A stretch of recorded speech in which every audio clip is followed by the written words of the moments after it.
नमस्कार। हमारी आज की कहानी है एक अधूरा साथ। सभी कहते हैं कि आदित्य मुझसे बहुत प्यार करते हैं। उनका जैसा पति संयोग से मिलता है। घर में सभी सुख सुविधाएं हैं। मैं जो चाहती हूँ वो मुझे मिल जाता है। लेकिन लोग ये क्यों नहीं समझते कि मैं इंसान हूँ। मुझे घर में सजी रखी वस्तुओं से ज्यादा छोटे छोटे खुशी के पलों की जरूरत है। शादी के इतने साल बाद भी मुझे ये याद नहीं पड़ता कि कभी आदित्य ने मेरे पास बैठकर मेरा हाथ पकड़कर ये पूछा हो कि नीता, तुम खुश तो हो। मैं तुम्हें उतना समय नहीं दे पाता जितना मुझे देना चाहिए, लेकिन फिर भी मैं तुमसे बहुत प्यार करता हूँ। आदित्य और मुझ में हमेशा एक दूरी ही रही। मैं अपने उस दोस्त को आदित्य में कभी नहीं देख पाई जो एक लड़की अपने पति में ढूंढती है। मैं कभी अपने मन की बात आदित्य से नहीं कह पाई। मुझे आदित्य के रूप में हम सफर तो मिला, लेकिन साथी कभी नहीं मिला। इतने अपनों के होते हुए भी आज मैं बिल्कुल अकेली हूँ। जिस रिश्ते में मैंने प्यार की उम्मीद की थी, मेरे उसी रिश्ते में इतनी दूरी है कि एक समुद्र भी छोटा पड़ जाए। मैं अपने इस रिश्ते को कभी प्यार का नाम नहीं दे पाई। मेरे लिए वो बस एक समझौता ही बनकर रह गया, जिसे मुझे निभाना था, चाहे घुट घुट कर ही सही। मैंने धीरे धीरे अपने हालात से समझौता करना सीख लिया था। अपने आसपास से छोटी छोटी खुशियों के पल समेटकर उन्हीं को अपने जीने की वजह बना लिया था। मैंने इसके लिए एक स्कूल में नौकरी कर ली थी, जहां बच्चों की छोटी छोटी खुशियों में मैं अपनी खुशियां भी ढूंढ लेती थी।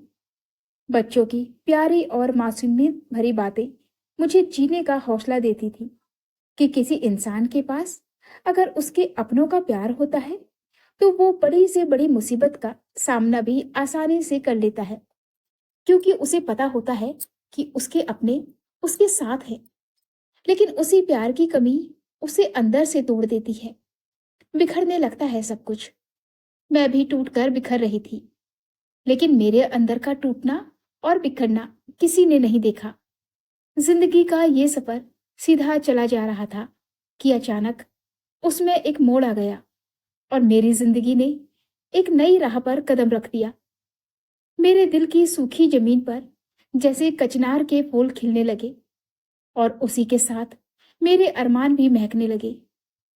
स्कूल में एक नए टीचर प्रवीण की नियुक्ति हुई। वो विचारों से जितने सुलझे थे, उनका व्यक्तित्व भी उतना ही आकर्षक था।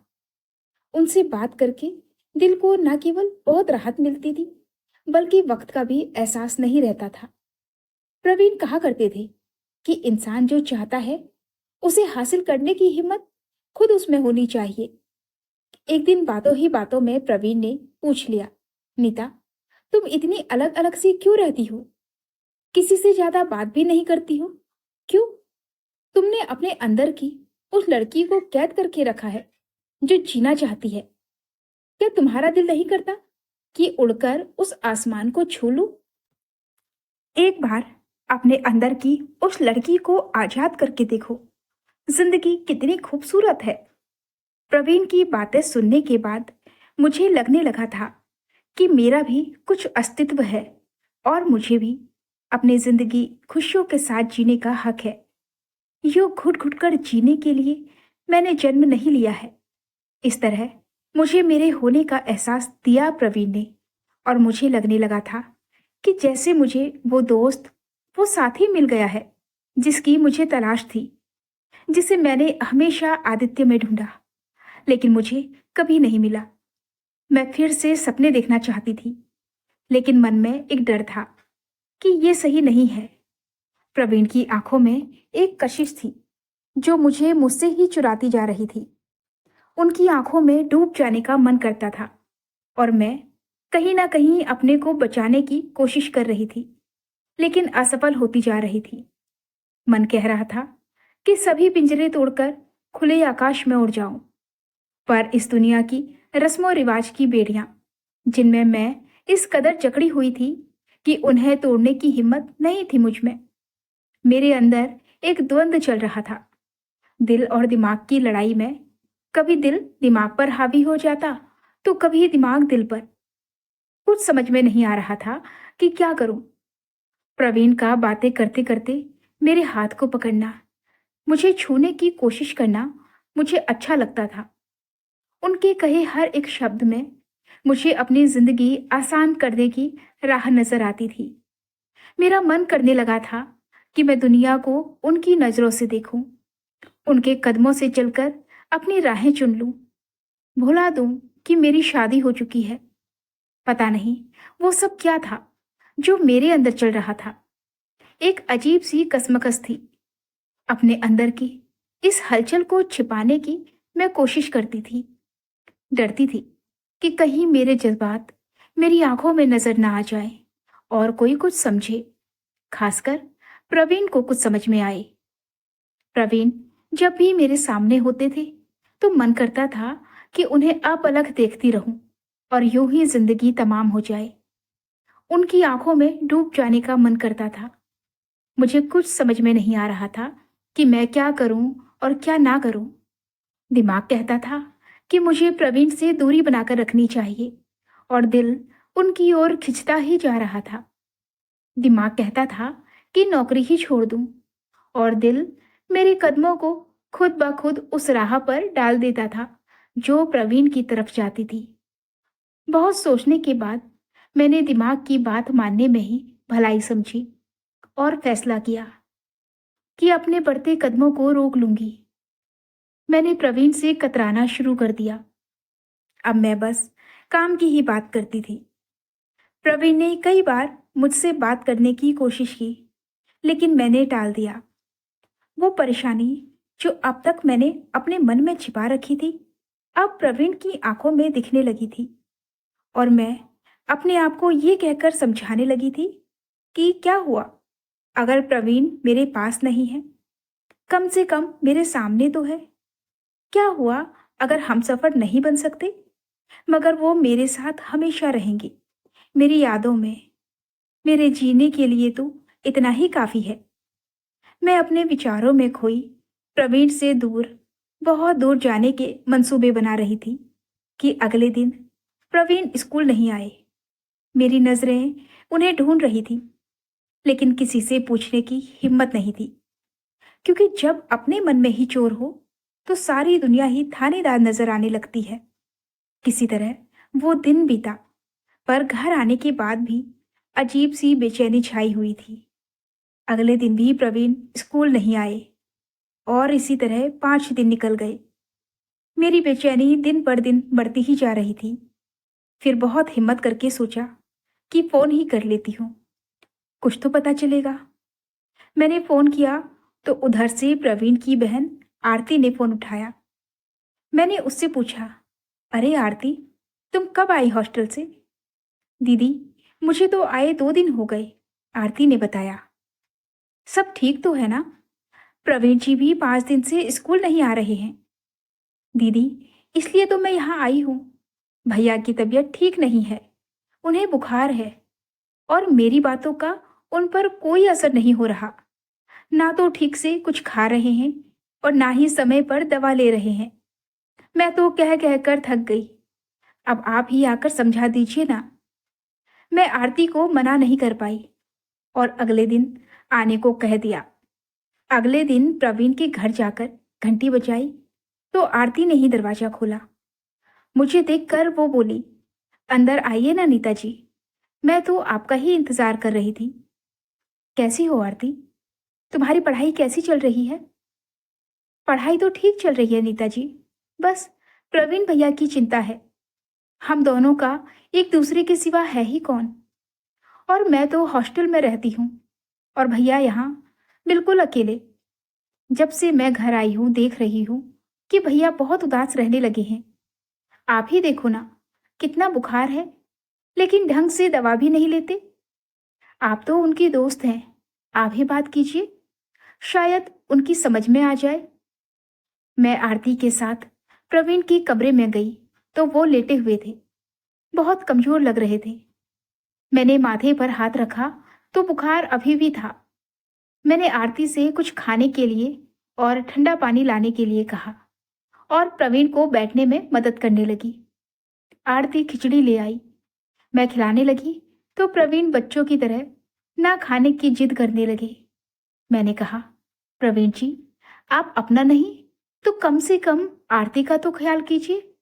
वो कितनी परेशान है। खैर, उन्हें खिचड़ी खिलाकर दवा दी और लिटा दिया। मैं माथे पर पानी की पट्टियां रखने लगी। कुछ देर बाद बुखार कम हो गया। प्रवीण सो गए तो मैंने आरती से कहा, आरती, मैं जा रही हूं। तुम अपने भैया का ध्यान रखना। अगर हो सका तो मैं कल फिर आने की कोशिश करूंगी। मैं घर आ गई, लेकिन दिमाग में एक सवाल घूम रहा था कि क्या प्रवीण की इस हालत की जिम्मेदार मैं हूं? क्या मेरी बेरुखी से वो इतने आहत हो गए कि उनकी तबीयत खराब हो गई? मुझे ऐसा व्यवहार नहीं करना चाहिए था। ये बातें सोचते सोचते न जाने कब मेरी आंख लग गई। फोन की घंटी की आवाज सुनकर मेरी नींद खुली। घड़ी में सुबह के 9 बज चुके थे। आज भी स्कूल की छुट्टी हो गई। ये सोचते हुए मैंने फोन उठाया तो दूसरी तरफ आरती थी। मैंने उससे पूछा, प्रवीण जी की तबीयत कैसी है? नीता जी, भैया ठीक हैं। बस मुझे एक जरूरी काम से अपनी सहेली के साथ बाहर जाना है और भैया अभी इस लायक नहीं है कि उन्हें अकेला छोड़ा जा सके। इसलिए आपकी मदद की जरूरत है। क्या आप कुछ देर के लिए यहाँ आ सकती हैं? मैंने कहा, ठीक है, मैं आती हूँ, और फोन रख दिया। मैं तैयार होकर वहां पहुंची तो आरती और उसकी सहेली मेरा ही इंतजार कर रही थी। वो मुझे थैंक्स कहती हुई चली गई। मैंने प्रवीण के कमरे में जाकर देखा तो वो सो रहे थे। मैं ड्राइंग रूम में आ गई, सोफे पर बैठ गई और मेज पर रखी किताब के पन्ने पलटने लगी। थोड़ी देर बाद प्रवीण के कमरे से कुछ आवाज हुई। मैंने जाकर देखा तो प्रवीण अपने बिस्तर पर नहीं थे, शायद बाथरूम में गए थे। मैं वहां से आ गई और रसोई में जाकर चाय का पानी चूल्हे पर रख दिया। चाय बनाकर जब मैं बाहर आई तो प्रवीण नहा चुके थे। उनकी तबीयत पहले से ठीक लग रही थी, लेकिन कमजोरी बहुत थी। मुझे देखकर वो चौंक गए। शायद उन्हें पता नहीं था कि मैं वहां पर हूं। नीता जी, आप? आरती कहाँ है? उसे किसी जरूरी काम से जाना था। आपकी तबीयत ठीक नहीं थी, अकेला छोड़कर कैसे जाती? इसलिए मुझे बुला लिया। आप चाय पीजिए, वो आ जाएगी। आरती भी पागल है। अगर उसे जाना था तो चली जाती। आपको क्यों परेशान किया? प्रवीण बोले। मैंने प्रवीण की तरफ देखा और चुपचाप चाय का प्याला उन्हें थमा दिया। हम खामोशी से चाय पीने लगे। कुछ भी कहने की हिम्मत ना तो मुझ में थी और ना शायद उनमें। चाय पीकर मैं बर्तन रसोई में रखने के लिए उठी तो प्रवीण ने मेरा हाथ पकड़ लिया। एक सिहरन सी दौड़ गई मेरे पूरे शरीर में। ट्रे हाथ से छूट जाती अगर मैं उसे मेज पर ना रख देती। मैंने हाथ छुड़ाने की कोशिश की तो उन्होंने और कसकर मेरा हाथ पकड़ लिया और बोले, नीता, तुमने मेरे लिए ये सब क्यों किया? प्रवीण के मुंह से अपने लिए पहली बार नीता जी की जगह नीता और आपकी जगह तुम का उच्चारण सुनकर मैं चौंक गई। इस तरह से मुझे पुकारने का अधिकार उन्होंने कब ले लिया? मैं कुछ बोल ही नहीं पा रही थी कि उन्होंने फिर से पूछा, नीता, तुमने मेरे सवालों का जवाब नहीं दिया। तुमने मेरे लिए ये सब क्यों किया? बहुत हिम्मत करके मैंने अपना हाथ छुड़ाया और कहा, एक दोस्त होने के नाते मैं इतना तो आपके लिए कर ही सकती थी।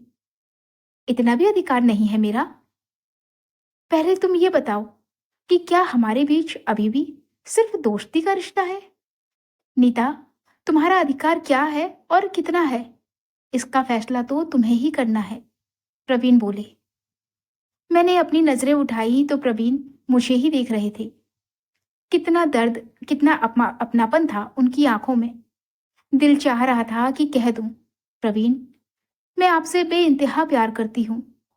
नहीं जी सकती मैं आपके बिना। अपने सभी जज्बात, सभी एहसास उनके सामने रख दूं, उनकी बाहों में समा जाऊं और सब कुछ भुला दूं।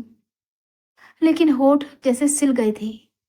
बिना कुछ कहे ही हम एक दूसरे के जज्बात और हालात समझ रहे थे।